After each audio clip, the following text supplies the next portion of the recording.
Hey everybody, so I've been on the late side today, so I haven't been able to, just had an issue I had to go ahead and settle, so I wasn't able to get on as quickly as I can. Hope everybody's doing well, so welcome to IG Live, this is we go every Wednesday, for Nick Tabor Fitness. If you have any fitness questions, go ahead and put them down here. Or what you can do as always is you can send these in ahead of time, nicktaborfitness@gmail.com. Also, if you have Facebook, just look me up there as well, and you can put them on the what do they call it now? On the wall? Or on the timeline or so.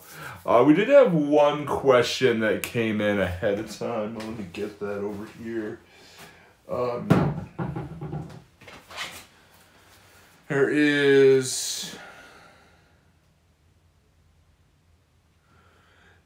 there, well, okay, it came from one of those that we did this in one video before, it was on YouTube. By the way, go ahead and subscribe, Nick Tabor Fitness there as well. What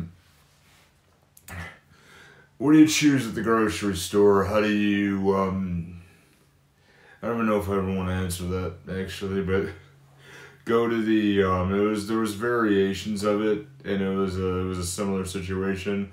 What do you do when you're at the grocery store, and you get tempted? No, that part I can't answer here. So, you get tempted at the grocery store. That's why they always put those sweets at the register. Because everybody gets tempted and they're like, okay, I'll get a little piece of candy while I'm here. Because it's the one thing, okay, we're going home. And they learn this really super early. Children do this, that, okay, I've been good, I get a cookie. I've been good, I get a sweet snack. I've been good, I get this little thing. I believe we've really got to stop it. And I mean, I'm not a parent, so I'm not going to go ahead and, I'm not going to sugarcoat any of that, or I'm not going to, tell you how to raise your child. I don't believe in that. But what I do personally believe is I think we've got to, as a society, we've got to take away that staple. We've got to take away that feeling as a child. A child has to be, given a treat because they're good. They have to be given a sugary snack because they're good. And I don't know if any of you are watching me that you're from another country, perhaps, or maybe you're from, somewhere where maybe they don't do that in the U.S. But certainly I remember growing up, we all had McDonald's. And it made me hate this. I was actually speaking to somebody about this at work today. I despise McDonald's for this very, very reason. McDonald's got it very early on that they would give the kids toys after they ate their cheeseburgers. Because you got that toy to take home because you ate our burgers and fries. Okay. What this does is this gives the kid a reward. Okay, this is your reward for going in and, eating our food. Wonderful. I got a reward. Boom. That hits that little center of the brain. That's the same thing that we learn later. It's a pleasure center. Like, oh, I get this toy. But what happens later on, as they're adults, they don't care about the toys anymore, but they remember every time they eat that cheeseburger, they're good. They're good people. You're good people if you eat a cheeseburger. You're awesome. You know what happened? Other places caught on. Burger King, Wendys did the same thing, and then you have that big three. And other places do it too. Whoops.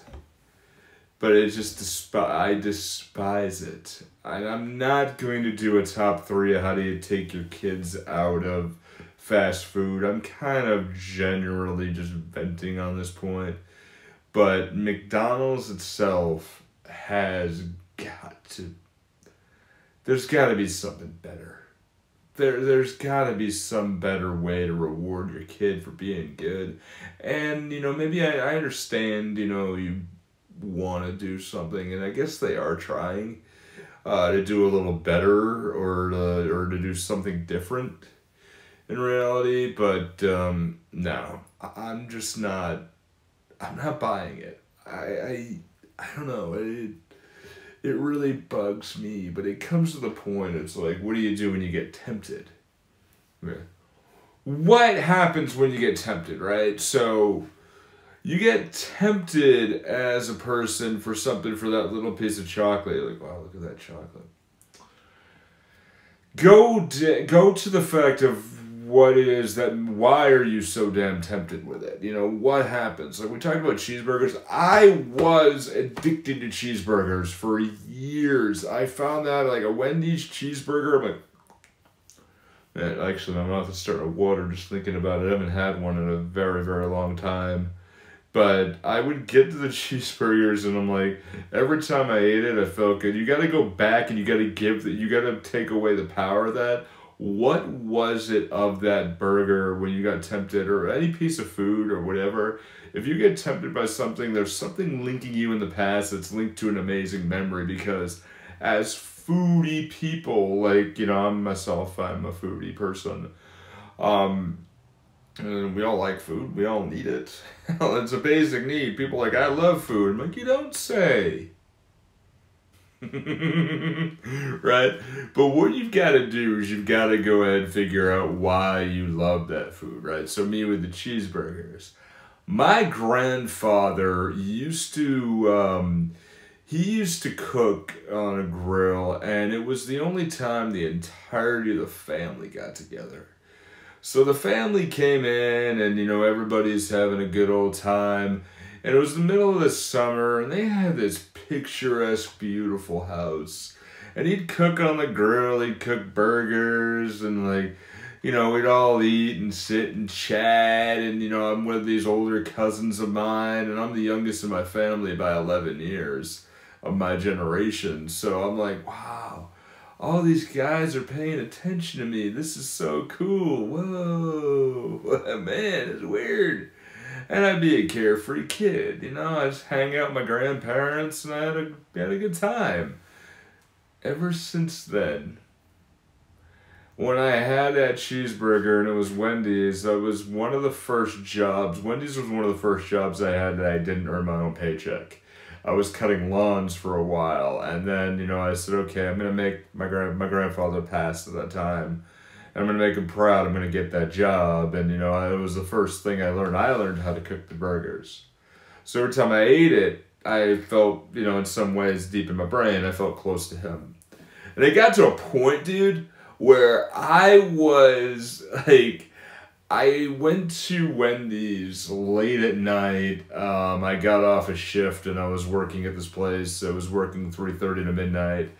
And I got off this shift and I'm like, I pull up in the drive-thru at this Wendy's and they say, hey Nick, you're all set. We got your order, man. You're good. Like, how did y'all know it was me? Like, we heard your car, man. We know it's you. As soon as we turn the microphones on, you got a weird way of breathing. You're good. I'm like, oh no. I need to figure out a better way to live my life. You probably can't hear, but off the camera, my wife is laughing her head off at this. So I was all weird way of breathing. Yeah. What are you, the Wendy's pervert? Hey, couldn't it be as simple as I don't want to do dishes because I don't like doing dishes. Yeah. And you're making me want a cheeseburger. I don't know. We're talking about food because the question was about food. Like, that was the question that came in. You're like, what do you do to get tempted? You gotta go back and figure out why it is. I'm telling that story. I find for sugar, peanut butter and jelly. Yeah. I can make a peanut butter. It's a good substitute. Yeah, that's usually step 2, so that's good. Yeah. Good segue. I think I'm gonna make a peanut butter and jelly right now. Okay.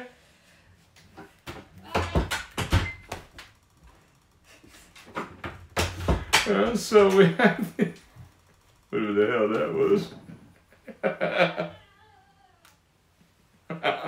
You know, step 2 is you gotta find substitutes for it. You gotta make your own thing. Like, I had a client once who was, you know, really big, and, you know, we were working and bringing her weight down. We got her down quite a good amount. We got her down like 100-something pounds.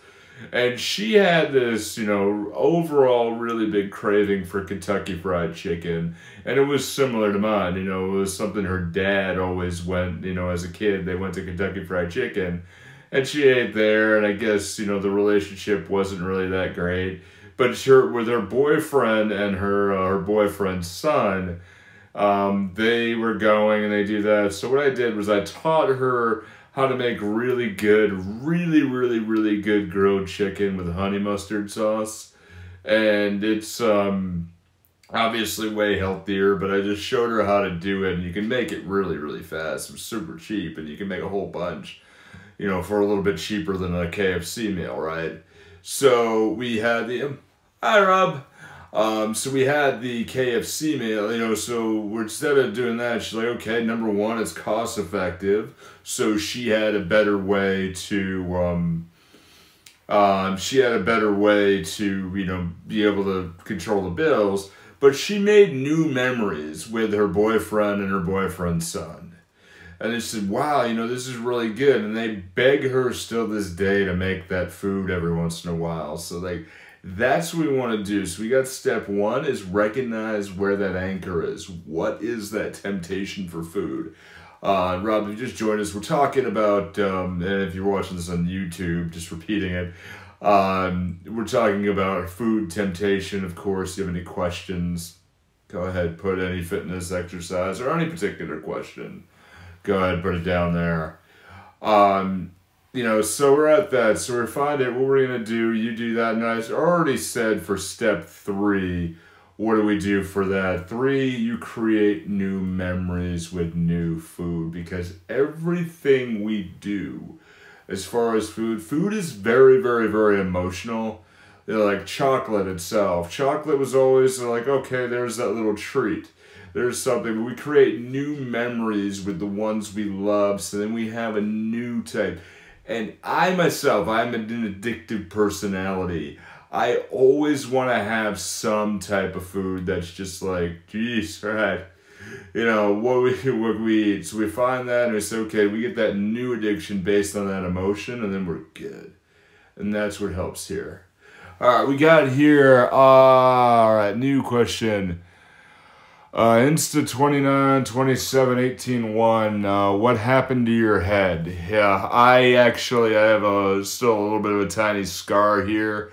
About almost 3 weeks ago now, I think. We were coming home from a friend's house. I fell, slipped on my own feet, and I face planted on my back steps, and I got a concussion. So that cut my head open a little bit. It's still healing. It's actually getting a lot better. But hopefully it's healing. I actually got an infection a little while ago, and it's going down. But, you know, it did allow me in colder weather to wear this really cool beanie. So I think I look a lot cooler like this. So we'll see, you know. We'll see. Plus, as a trainer, it's super appropriate. Yeah, definitely a lot better. Actually, this is a really good time to pimp out one new friend of mine who actually was super helpful through, I met him here on Instagram, but I recommend if you're watching this later, go follow on Instagram Brain Health Fitness. This is a dude who taught me and gave me meditation techniques to do at night, and he teaches people how to do meditation, specifically like to do things like get out of concussion syndrome, and how to be able to be, you know, stronger and better. And I met him through Evan Carmichael, and he gave me this, and I was like, the concussion happened on a Saturday, and by the following Saturday, I was up to full peak. Like, I didn't know I had that infection yet from the fall. So I had to take some meds, but now I'm like finally back in order. Yeah, no, I'm definitely doing well, but appreciate your concern. What was the best day of your life? That is a really hard question, because I can tell you there were several. But I can name one that really is super significant. 2001, I met my wife. And I was 16 years old, set up on a blind date, and I never did that stuff. I was 16. I barely even dated, and she didn't really do it either. And no, actually, I really didn't date at all. And we met in this mall, and we just walked around and talked. And yes, I am married. I walked around and talked, and I just like, whoa, and this was something that I learned was one of my philosophies in life is do the hard things, to be able, if it's not going to kill me, keep going, do more, do better, keep growing, keep doing more. And it was the catalyst from what was my childhood, what was me, a very angry personality. And then I can pinpoint that point in my life that was the moment where I changed and eventually led down the path to be me. She's in a lot of the stories and a lot of stuff on the profile, so that's good. So Rob Hermanson writes, saw your Evan Carmichael video interview. It was awesome, man. I appreciate that so much. I am holding back a lot, blasting that all over social media. For anyone who is watching this, if you go on, was it Evan Carmichael, I think, Entrepreneurial Advice? Rob, is that the one that's there's on that channel, I think? But you go find it. You can find that mine is the first one there, so it's the newest video. It just got released yesterday, and I could remember I've been watching those videos, and everybody, Rob, you did great too, man. You did absolutely spectacular. Of course, I messaged you as soon as I saw it. I'm like, dude, you're killing it. It's awesome. It's great. It's great. So I was like, yeah, but I loved it. Like I loved it, and I saw it. Like I'm holding back, like blasting it all over social media because I want my parents to see it. I know they're not gonna watch this, so that's okay. Like that's okay right now. But it's just like it was like, dang. I'm like, that dude is so cool. I'm like, that dude's me. Sweet. Cool. All right. Here, so, yours is like, further down. It was like a couple of weeks back. Basically, they're releasing it. If you remember the order of how he interviewed people, because I was waiting for, if you remember Devon Zeo, once I saw his, I'm like, I'm next. That's great, because he was ahead of me, and then there's Drew after me, so I'm like, I'm waiting for mine, but they seem to release them on Tuesdays, so if you scroll down there, yours is there. I was waiting to see, other people too, because I was wondering if your daughter would pop in too. Hope she's doing well. She's a really cool cat.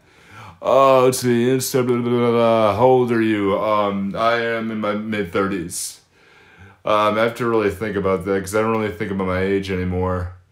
No, Rob, you absolutely freaking killed it, dude. I mean, your talk about music was, like, so superb. I want to see an album by next summer, because I want to celebrate that on my next birthday. So yeah, Rayleigh's so cool. She's awesome, man. But here, I didn't think I would connect so cool with her, but she's just great. All right, so so we kind of went over a lot, but I mean, I appreciate the questions.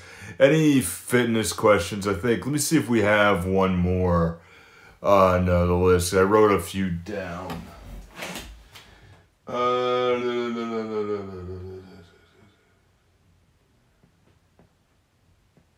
There's really one more here that came in was how do you start with healthy eating? Maybe your diet is really, really, really trashed, or you're overweight and you need to be underweight and you need to make a life decision change. What are you going to do? you just need to start with making the healthiest choice you can, and that is the most natural food you possibly can eat. I would try to go to a farmer's market, pick up some veggies, pick up some potatoes, and go to a grocery store, pick up the leanest meat that you can find, like chicken or fish. Mix all that up and, add some spices, anything to give it some really good flavor. Like me personally, I just really dig American rustic food. So I have a whole load of spices in my kitchen. I'm actually going to do a cooking video, I think Friday is the idea, but I'm not really 100% sure. But we'll see. We'll see. But Friday, we'll do that, and you'll see kind of, how I do it. But I really just dig that anyway. So, like, if the best thing to do is if you have a wok, like, they're pretty easy to come by. You can make a really stellar stir fry. Spray the pan out and just dice up the chicken, dice the potatoes, or boil them actually. Dice up the veggies. Just do that and throw a whole few meals in there, some good spices, or whatever you feel like. Whatever you feel you get, like, for a little while I was throwing tomato sauce in there because I dug spaghetti and I really, really, really dug pizza. That was my downfall. I really dug pizza, so I transitioned into that. So I gave myself, like, that was the only thing I can do. But like what Evan Carmichael does with the damn the Doritos and having the Doritos bag, knowing that they're stronger. You don't need to hide any of that stuff. Like, I had the, you too, man. I had I always went to Wendys. I was there, so you don't need to, like, change the route you go to work to avoid seeing a fast food place or something. It's okay. If you end up somewhere, like, if you're watching this and you're not from New England in America, if you're watching this and you don't have anything like a Dunkin' Donuts nearby, but you might have a Starbucks, okay, but pick the most natural choice. You're not going to eat that, you're not going to drink that tall Biscotto, but, like, eat a blueberry muffin and a bottle of water or something. Start there. Then go ahead, you call me. You get Nick Tabor, you go nicktaborfitness.com. You have all my contact information there and the forms to fill out, and I've actually got to, like, spend quite a bit of time redoing that site. It's going to come soon. Then you call me, and then we take that diet a little step further. All right. I'm going to end this one because this one's running kind of long. But enjoy yourself. Have a wonderful day. And we will see you if you're watching this on YouTube, we have the next video right here. Enjoy me, and I'll see you next week if you're on IG Live. I'll see you next week right here next time. See you there. And as always, we climb.